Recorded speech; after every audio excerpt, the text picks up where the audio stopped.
কথা বলবেন। জামায়াতে ইসলামের সেক্রেটারি জেনারেল মিয়া গোলাম পরওয়ার 2021 সালের 14 জানুয়ারি বলেছিলেন শেখ মুজিবুর রহমান বাংলাদেশের স্বাধীনতার স্থপতি। আবার এবছরের 26 মার্চ গোলাম পরওয়ার বলেছেন শেখ মুজিবুর রহমান কখনো চায়নি পাকিস্তান ভেঙে বাংলাদেশ হোক। এখন আবার সেই শেখ মুজিবের ছবি সরকারি বেসরকারি অফিসে টাঙানোর বিধানটি রাখতে চায় জামায়াত ইসলামী। দলটির এক এক সময় এক এক রং ধারণ করার বিষয়টি মনে করিয়ে দেয় গিরগিটির কথা। আসসালামু আলাইকুম সম্মানিত দর্শক, আজকে আপনাদেরকে দেখাবো এমন একটি গুরুত্বপূর্ণ ভিডিও যে ভিডিওটি দেখলে রীতিমতো অবাক হবেন। চাঞ্চল্যকর অবস্থা সৃষ্টি হয়েছে, নেট দুনিয়ায় তোলপাড়, সামাজিক যোগাযোগ মাধ্যমে ভাইরাল। আসুন কথা না বাড়িয়ে দেখে আসি সম্পূর্ণ ভিডিওটি। 1 সেকেন্ডও না টেনে পুরো ভিডিওটি দেখবেন। চ্যানেলে নতুন হলে সাবস্ক্রাইব করে রাখবেন পরবর্তী আপডেট পাওয়ার জন্য। একটি লাইক করে দেখতে থাকুন সম্পূর্ণ ভিডিওটি। কথা বলবেন। জামায়াতে ইসলামের সেক্রেটারি জেনারেল মিয়া গোলাম পরওয়ার 2021 সালের 14 জানুয়ারি বলেছিলেন শেখ মুজিবুর রহমান বাংলাদেশের স্বাধীনতার স্থপতি। আবার এবছরের 26 মার্চ গোলাম পরওয়ার বলেছেন শেখ মুজিবুর রহমান কখনো চায়নি পাকিস্তান ভেঙে বাংলাদেশ হোক। এখন আবার সেই শেখ মুজিবের ছবি সরকারি বেসরকারি অফিসে টাঙানোর বিধানটি রাখতে চায় জামায়াত ইসলামী। দলটির এক এক সময় এক এক রং ধারণ করার বিষয়টি মনে করিয়ে দেয় গিরগিটির কথা। ধানমন্ডি 32 নম্বর বাড়ি ভাঙার বিষয়টি এত দ্রুতই ভুলে গেল দলটি। যার ছবি তারা টানাতে চায় সেই মানুষটির বাড়ি ভাঙার কাজটি উৎসাহের সঙ্গে করেছে জামাত। ঐতিহাসিকভাবে এমন মুনাফিকি আচরণ করে আসছে তারা। জামাতের সাবেক আমির গোলাম আজম 1952 সালের ভাষা আন্দোলনে যোগ দিয়েছিলেন। পরে 1970 সালে গোলাম আজম বলেন 52 সালে ভাষা আন্দোলনে অংশ নেয়া তার মারাত্মক ভুল ছিল, তিনি এজন্য দুঃখিত। এখন তারা অফিসে শেখ মুজিবের ছবি রাখতে চায়, অথচ গত ডিসেম্বরে শিবিরের ছাত্র সংবাদ সংখ্যায় ছাপা হয়েছিল অনেক মুসলিম না বুঝে মুক্তিযুদ্ধে জড়িয়ে পড়েছিল। এটা তাদের ব্যর্থতা ও অদূরদর্শিতা ছিল। এসব আসলে মুনাফিকির উদাহরণ। মুজিবের মূর্তিও তারা ভাঙতে চায়, আবার তার ছবিও রাখতে চায়। আসলে ক্ষমতায় যাওয়ার জন্য যে কোনো কিছুই করতে প্রস্তুত তারা, কোনো আদর্শ মেনে চলে না।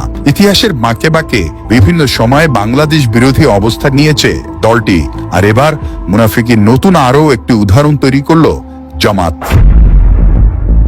শুক্রবার রাত ইউনিয়ন জামায়াতে ইসলামের অফিসে সরকারি অনুদানে সার ও বীজের মজুদ রয়েছে জানতে পারেন স্থানীয়রা। পরে সেখানে ভিড় জমান এলাকাবাসী। পরে খবর পেয়ে সেখানে উপস্থিত হন কৃষি কর্মকর্তারা। তারা ইউনিয়ন জামায়াতের অফিস থেকে সার ও বীজ উদ্ধার করে নিয়ে যায়। শুক্রবার ঝিনাইদহের সদর উপজেলার সুরাট ইউনিয়নের সুরাট বাজারে এ ঘটনা ঘটে। স্থানীয়রা জানান তারা কখনো শোনেননি যে কোনো দলীয় অফিস থেকে সরকারি অনুদানের মাল বিতরণ করা হয়। ওখানে আমরা ইনফর্ম করি অফিসে, জামাতের অফিসে ইউনিয়নের কৃষি উপকরণ কি হবে এই জায়গায় আসলো। সরকারি মাল দেবে ইউনিয়ন পরিষদ থেকে, যাদের নামে বরাদ্দ হয়েছে তাদের আইডি কার্ড এবং ছবি জমা দেওয়া হয়েছে, সেখান থেকে মাল দেবে, সেখান থেকে নেবে। এইরকম কোনদিন শুনি নাই যে কোনো অফিস থেকে, ঠিক আছে, সরকারি মাল এইভাবে বিতরণের কোনো সিস্টেম আছে। হ্যাঁ, এইটার তীব্র প্রতিবাদ জানাচ্ছি আমরা, এর তীব্র নিন্দা জানাই। আমরা এখনই এর বিচার চাই। তবে স্থানীয় জামায়াতের নেতারা জানান সন্ধ্যা হয়ে যাওয়ার কারণে বিতরণ করতে না পারায় সার ও বীজ জামায়াতের অফিসে রেখে বাড়িতে চলে যান তারা। এগুলো ছিল আমরা ব্যস্ততার কারণে, আমাদের প্রতিদিন 4-5টা প্রোগ্রাম থাকে জামাত ইসলাম, সেই ব্যস্ততার কারণে আমরা এগুলো বন্টন করতে পারি। আমরা বিলি করতে পারছিলাম না, আজকে আমরা বিলি করছি, সবকিছু বিলি করে দিচ্ছি। আমরা সারগুলো না পাওয়ার কারণে, সন্ধ্যা হয়ে যাওয়ার কারণে আমরা এখানে রেখে আমরা তাড়াতাড়ি বাসে চলে গেছি। বিষয়টি নিয়ে ঝিনাইদহ সদর উপজেলার অতিরিক্ত কৃষি কর্মকর্তা জুনায়েদ হাবিব জানান কৃষকের জন্য বরাদ্দকৃত সার ও বীজ রাজনৈতিক কার্যালয়ে মজুদ রাখার কোনো নিয়ম নেই। ঊর্ধ্বতন কর্তৃপক্ষ উপজেলা কৃষি অফিসার মহোদয় উনি সকাল 10টা এখানে আসবেন, ঠিক আছে, উনি এসে উনি রেগুলার ব্যাখ্যা নেবেন। এখানে মানে আবেগে হোক যে কারণে হোক মানে এভাবে রাখার কোনো সুযোগ নেই। এদিকে বিষয়টি নিয়ে স্থানীয়দের মাঝে চাঞ্চল্য দেখা দিয়েছে। আওয়ামী লীগের লোকের উদ্দেশ্য করে বলেছে এই জামাতের কিছু লোক যে এই আওয়ামী লীগ যারা পালিয়ে গেছে তাদের স্ত্রীদের প্রতিও নাকি তাদের হক আছে। নাউজুবিল্লাহ। ওরা যেমন স্বাধীনতা যুদ্ধের সময় আমাদের মা বোনদেরকে ধর্ষণ করেছে, পাকিস্তানিদের হাতে তুলে দিয়েছিল, মনে করেছিল গনিমাতের মাল, ঠিক আজকে যারা প্রবাসে থাকে তাদের স্ত্রীদেরকে মনে করতেছে গনিমাতের মাল, এবং তাদের বাসায় গিয়ে গিয়ে তাদেরকে ধর্ষণ করে। ধরা পড়লে আমরা জানি, আর ধরা না পড়লে তারা লজ্জায় কিছু বলে না। জুলাই সনদের 7 নাম্বার পয়েন্টে দেখেন তো দেখা যাচ্ছে কিনা, আমি আপনাদেরকে স্ক্রিনে দিয়ে দিচ্ছি এবং আপনাদেরকে একটু পড়ে শোনাচ্ছি। জুলাই সনদের 7 নাম্বার পয়েন্টে এখানে সংবিধানে রাষ্ট্র পরিচালনার মূলনীতি অংশে সাম্য, মানবিক মর্যাদা, সামাজিক ন্যায় বিচার এবং ধর্মীয় স্বাধীনতা ও সম্প্রীতি উল্লেখ থাকবে। কিন্তু এইখানে একটি অংশ সুকৌশলে বাদ দেওয়া হয়েছে। কি সেই অংশ?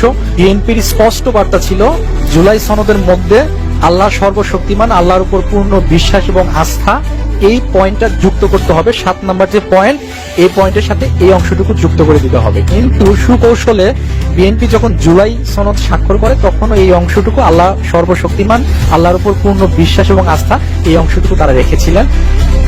এখন তারা কাকে খুশি করার জন্য, কোন মহলকে খুশি করার জন্য, কোন গোষ্ঠীকে খুশি করার জন্য, কোন প্রভুকে খুশি করার জন্য তারা আল্লাহ সর্বশক্তিমান, আল্লাহর উপর বিশ্বাস রাখা যাবে না, এই অংশটুকু বাদ দিলেন। তাদেরকে এই জবাবটুকু দিতে হবে। এই জবাব না দেওয়া পর্যন্ত জুলাই সনদ গণভোটে যাবে না। আসিফ নজরুলের ছাগল খেয়ে ফেলেছিলেন এই যে নাসিরউদ্দিন পাটোয়ারি, তিনি আজকে বিএনপিকে বলেছে যে বিএনপি কাবিননামায় সই করেছে, এখান থেকে আর ফিরে আসার সুযোগ নেই। আমি নাসিরউদ্দিন পাটোয়ারিকে বলতে চাই, আরে বাবা, কাবিননামা তো অনেক পরের কথা, বিয়ে করার পরেও তাকে তালাক দেওয়া যায়, এটা কি আপনি জানেন? নাসিরউদ্দিন পাটোয়ারি, আপনি মনে হয় এইটুকু জ্ঞান বুদ্ধি আপনার মধ্যে নাই। যাই হোক, বিএনপি স্পষ্ট জানিয়ে দিয়েছে জুলাই সনদের মধ্যে আল্লাহ সর্বশক্তিমান, আল্লাহর উপর বিশ্বাস এবং আস্থা, এই পয়েন্টটা যুক্ত করতে হবে। ডক্টর ইউনূসকে স্পষ্ট বার্তা দিয়ে দিতে চাই, আপনি আমেরিকাকে তোষামোদী করতে পারেন, আপনি ইহুদি মতবাদকে আপনার ভিতরে পোষণ করতে পারেন, কিন্তু এটা আপনি 18 কোটি মুসলমানের ভিতরে চাপিয়ে দিতে পারবেন না। এখানে ফুল স্টপ। আল্লাহর উপর পূর্ণ আস্থা, বিশ্বাস, এই জায়গা থেকে ডক্টর ইউনূস আপনি যদি কোন রকম ভাবে সম্মানিত দর্শক, সম্পূর্ণ ভিডিওটি দেখলেন, অবশ্যই বুঝতে পেরেছেন ভিডিওটি গুরুত্বপূর্ণ ছিল।